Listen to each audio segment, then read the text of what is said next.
menino, que é isso? Vocês beberam, foi? O que foi que aconteceu? Eu quero é rock, menino. Isso não é rock, não. O quê, menino? Para com isso, logo. Eu quero é rock. Na, na, na, na, na, na, na, na, na, na, na, na, na, na, o diabo.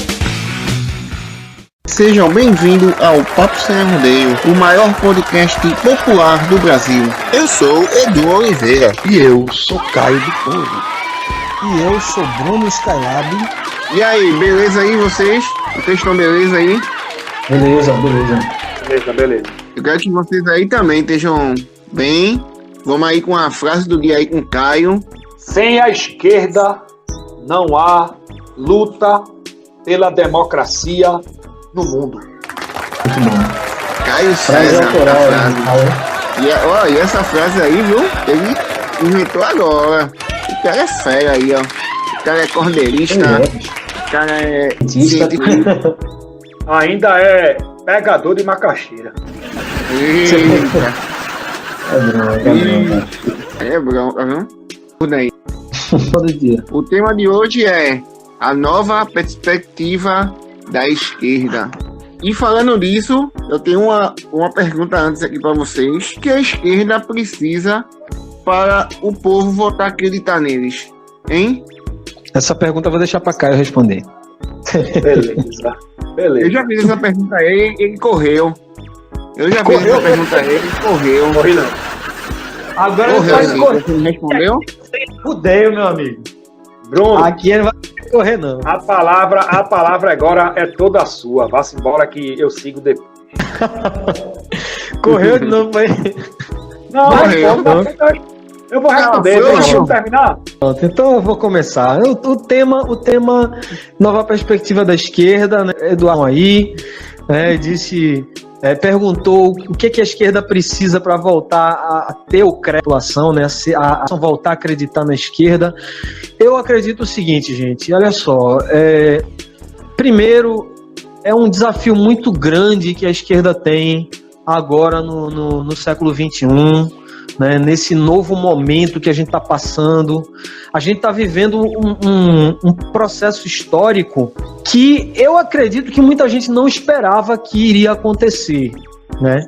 Em um outro episódio nosso aqui do podcast, eu comentei, inclusive, uma frase que um pensador, né, um intelectual, crítico literário importantíssimo, né, que viveu no século passado até pouco tempo, ele viveu até mais de 100 anos, foi o Antônio Cândido, né, mineiro ele. Antônio Cândido, ele disse que, isso ele escreveu na década de 90, ele disse que as pessoas começavam a se sentir constrangidas de se dizer, de se auto-intitular de direita, né?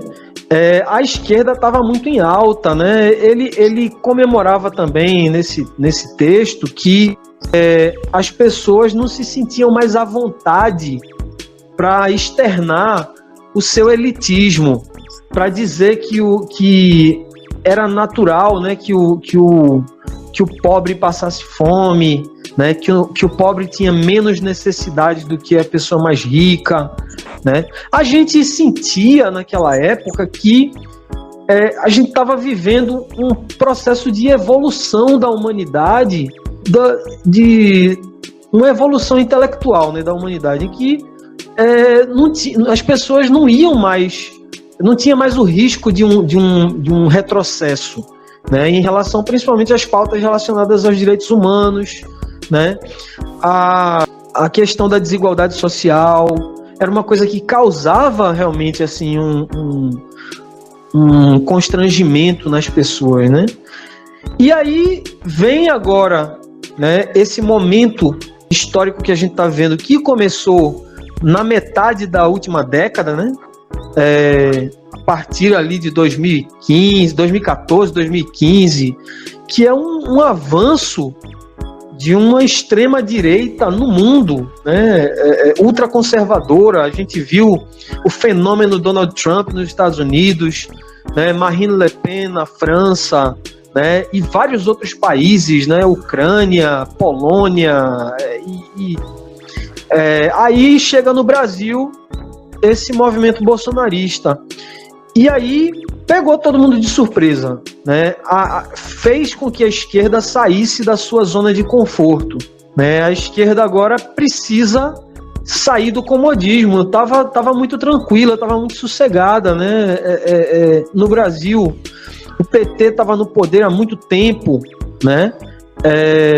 E de repente a gente se depara com talvez um dos momentos mais críticos na história da esquerda aqui no Brasil. Só talvez não o mais crítico, porque a gente teve também um momento muito crítico do golpe militar, né? A gente sabe que a esquerda foi muito perseguida naquele momento, né? O PCB, né? O Partido Comunista do Brasil, foi para a clandestinidade, né?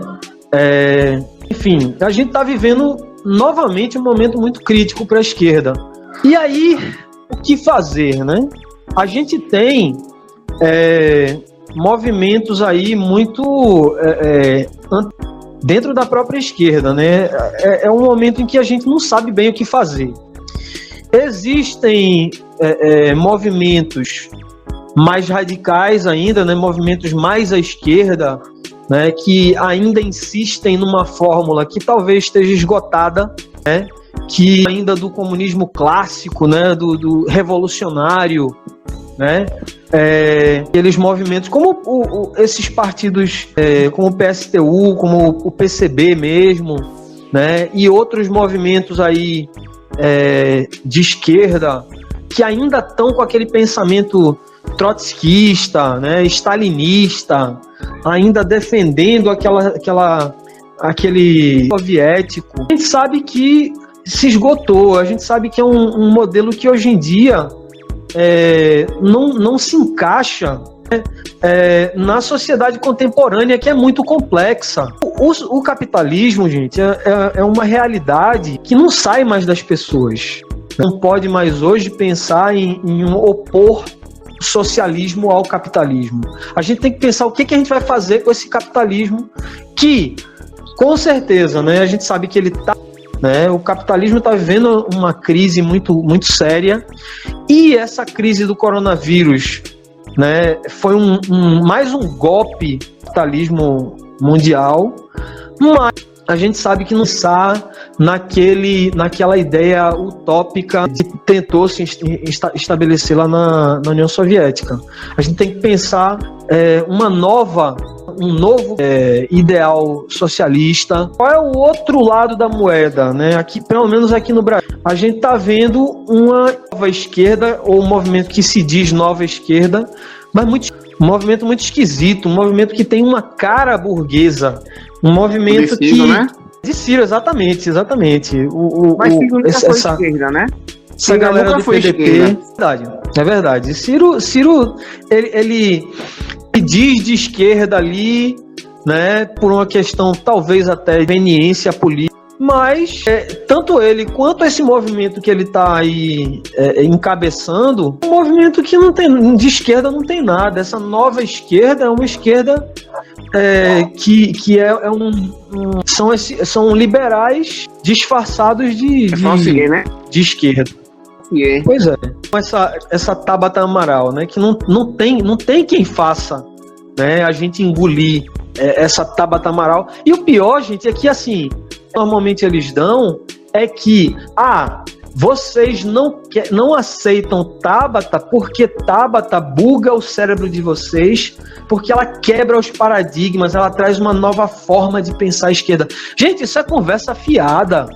Sabe? Assim, existe uma forma, né? Não existe um manual de instruções de como deve ser o esquerdismo, né? Mas tem aí uma espinha mantida, né? Tem alguns princípios que tem que nortear a esquerda e a gente não pode abrir mão, sabe? Então, assim, o que eu penso para a esquerda? Eu acho que é o seguinte: que eu venho defendendo há alguns anos, né? Desde quando eu fui candidato nas últimas eleições municipais, em 2016, é uma ideia de humanismo libertário, né? A gente pensar, primeiro, o que é a política e para que serve a política, né?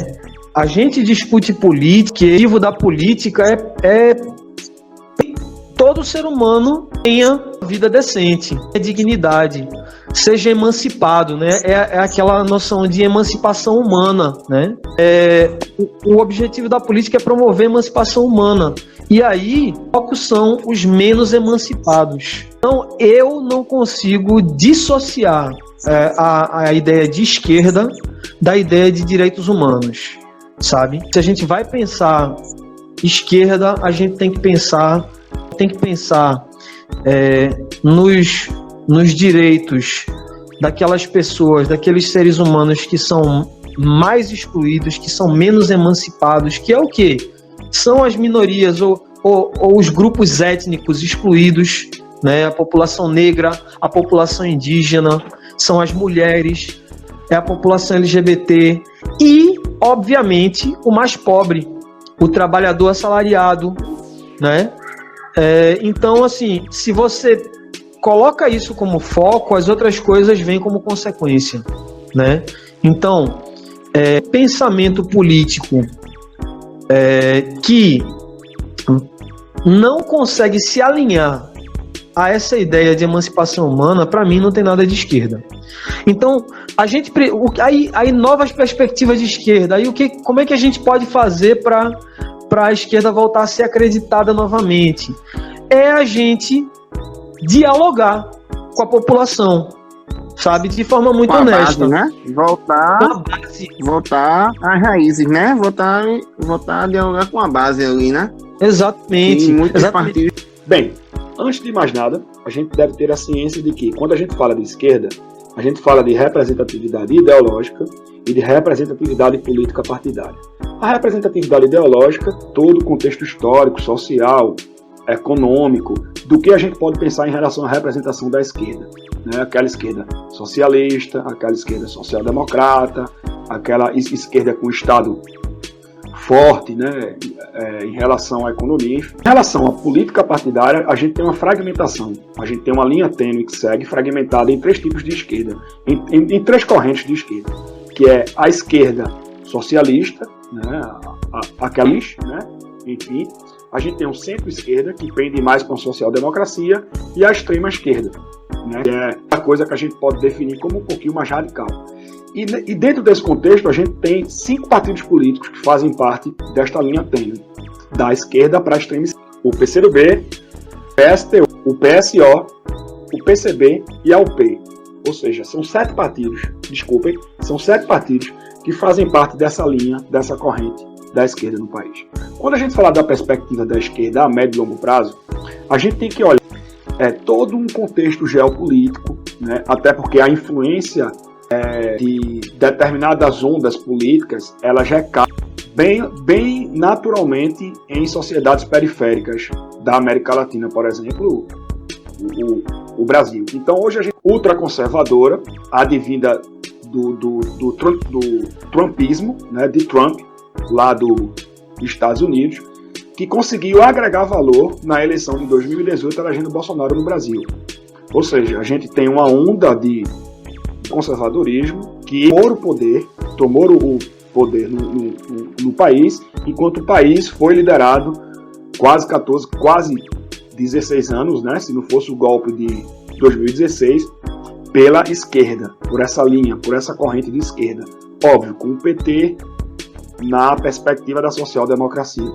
Quando a gente fala da perspectiva médio e longo prazo da esquerda, a gente deve pensar até que ponto o eleitorado brasileiro vai passar novamente a se identificar com a esquerda. E como essa esquerda deve ofertar as suas principais demandas. Então, é muito importante pensar que a esquerda perdeu muita capilaridade eleitoral porque, né, separou toda a sua construção histórica das bases, da fomentação para uma educação política voltada às perspectivas e pensamentos da esquerda, né? E aí, perdendo essa conexão, o povo se afastou naturalmente. Até porque é bom a gente avaliar o seguinte: ora, o PT governou por quase 16 anos, a esquerda governou. É natural, numa democracia, a mudança de governo. Então, a esquerda, ela perdeu o poder também porque o eleitorado pensou em mudar, né?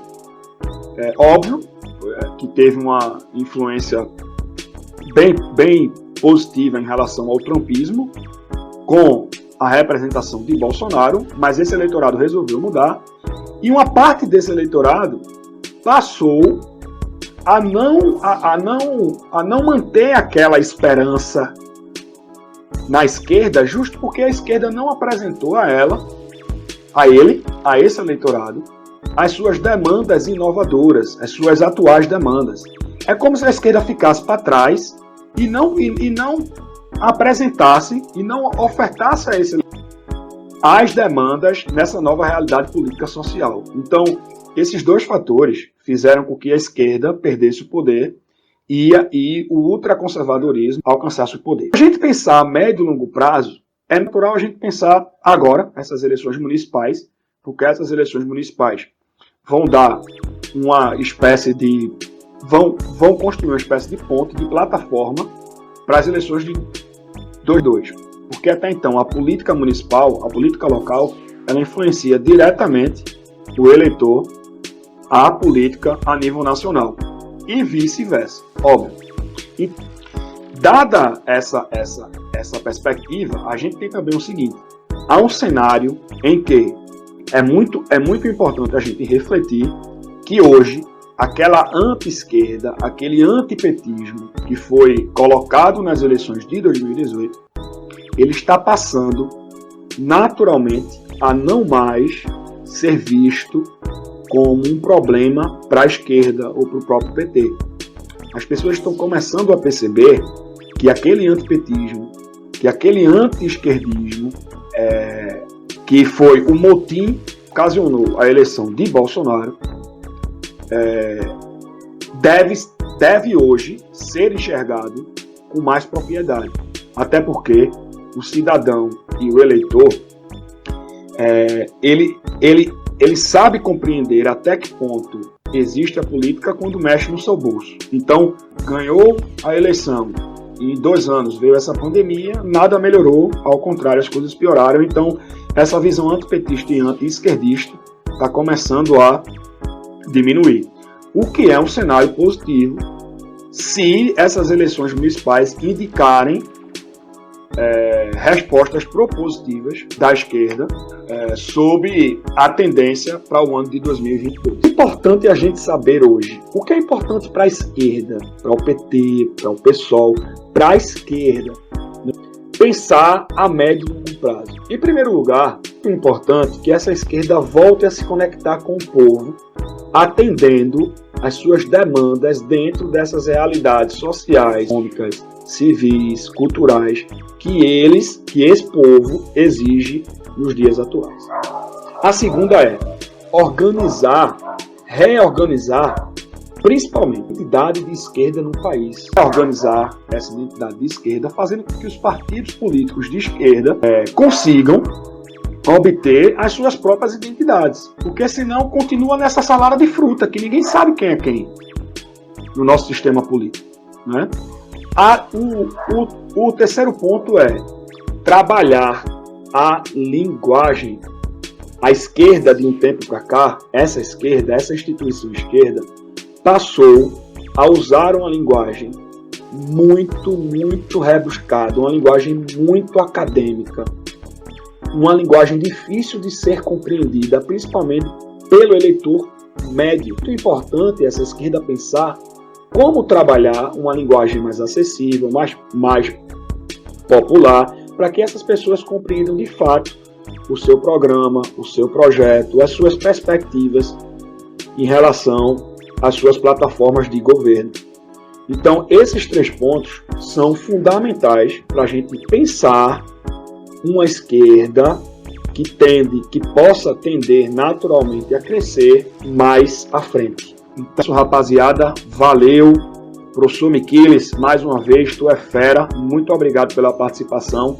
E sim, se inscrevam no nosso canal, beleza? Se inscrevam, curtam, compartilhem e marquem os seus amigos, ativem o sininho, enfim, para a gente melhorar ele ainda mais. Valeu!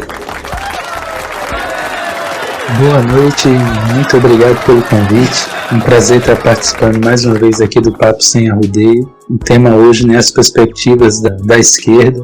Eu diria o seguinte, a gente está vivendo um momento no Brasil muito complicado, muito confuso. Não que os outros não fossem, ou que a gente já não tenha passado por momentos complicados, politicamente muito complicados. Desde o impeachment da presidente Dilma Rousseff, impeachment esse que, ao contrário do impeachment do presidente Collor, foi praticamente uma unanimidade.